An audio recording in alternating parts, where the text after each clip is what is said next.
చెప్పండి.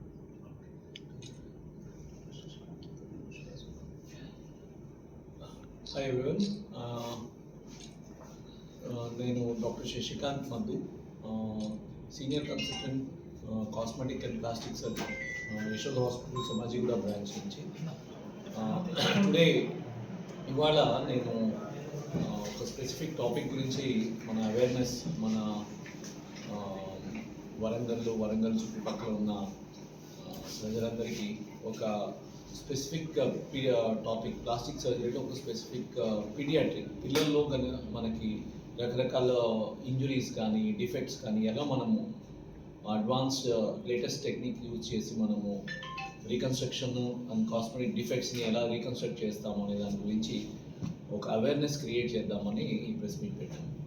సో ఎలా ఉంటుందంటే చిన్నపిల్లల్లో ఈ మధ్యకాలంలో because of high speed accidents వల్ల కానీ ఆర్ బర్న్స్, అంటే ఇప్పుడు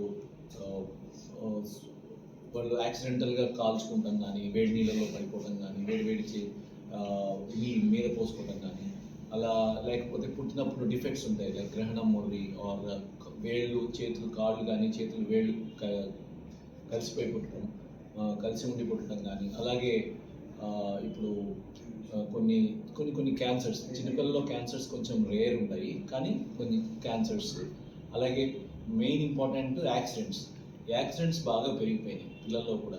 ఇప్పుడు ఫర్ ఎగ్జాంపుల్ ఉదాహరణకి నేను ఒక 6 months బ్యాక్ మేము ఒక 1.5 year old కిడ్ ట్రాక్టర్ కాలు మీద నుంచి వెళ్ళిపోవడం వల్ల ఆ కాలు సో దాన్ని మనం ఆ కాల్ని మనం మళ్ళీ రీకన్స్ట్రక్ట్ చేసామన్నమాట. So it's just 1.5 year old kid. So ఇట్లాంటి ఇంజురీస్ పెరిగిపోవడం వల్ల మనకి ఒక దీనిని కూడా మనం రీకన్స్ట్రక్ట్ చేయొచ్చు. ఎట్లాంటి సిచ్యువేషన్ అయినా కూడా మనం ఆ కాలిని కానీ చేతిని కానీ ఏదైనా సరే మనము మిగల్చవచ్చు, రీకన్స్ట్రక్ట్ చేయవచ్చు అన్నమాట. సో మనం మైక్రో సర్జరీ యూజ్ చేస్తాం.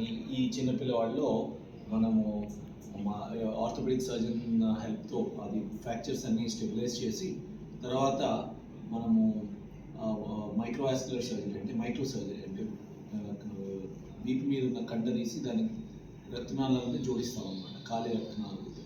సో అలా ఒక మైక్రో సర్జరీ చేసి ఆ కండని, ఆ కాలి చుట్టూ కండని తయారు చేసి, కొత్త కండని తయారు చేసి కాలు మొత్తాన్ని రీకన్స్ట్రక్ట్ చేయాలి.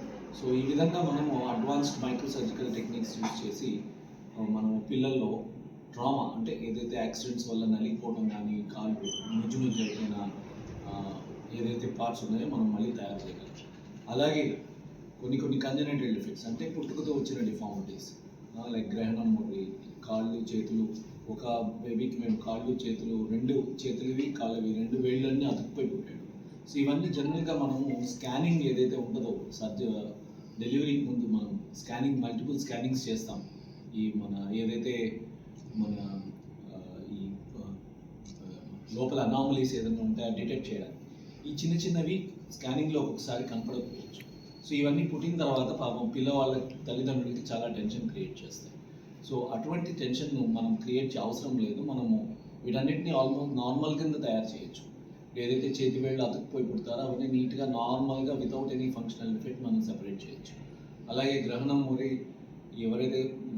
అంటే లిప్ దగ్గర నుంచి, పెదాల దగ్గర నుంచి లోపల అంగటి భాగం అన్నీ కూడా ఓపెన్ అవ్వచ్చు. అలాంటి సిచ్యువేషన్స్లో కూడా మనము అవన్నీ ప్రాపర్గా చక్కగా రిపేర్ చేయొచ్చు. ఇప్పుడున్న latest techniques, speech therapy techniques, మన సర్జికల్ టెక్నిక్స్ అన్నీ యూజ్ చేసి almost 95 to 99% normal function restore చేయొచ్చు అన్నమాట. ఇది ఎప్పుడు చేయొచ్చు? మనం ఇప్పుడు కరెక్ట్ టైంలో వాడు మనకు తీసుకురావాలి. ఆ గ్రోత్ ఫేజ్ బిగిన్ అయ్యే ముందే, ఎస్పెషల్లీ గ్రహణం మొర్రి ఏదైతే ఉంటుందో అది 3 నెలల వయసులో ఫస్ట్ సర్జరీలు స్టార్ట్ చేయాలి. 3 నెలల వయసు నుంచి స్టార్ట్ చేయాలి. సో అలాగే ఏదైనా సరే ఆ రైట్ టైంలో మనము సర్జరీ చేయగలిగితే సో రిజల్ట్స్ అనేవి చాలా బాగుంటాయి. అండ్ ఫంక్షన్ కూడా యాజ్ మచ్ యాజ్ పాసిబుల్ మనం నార్మల్కి దగ్గరగా ఉంటుంది.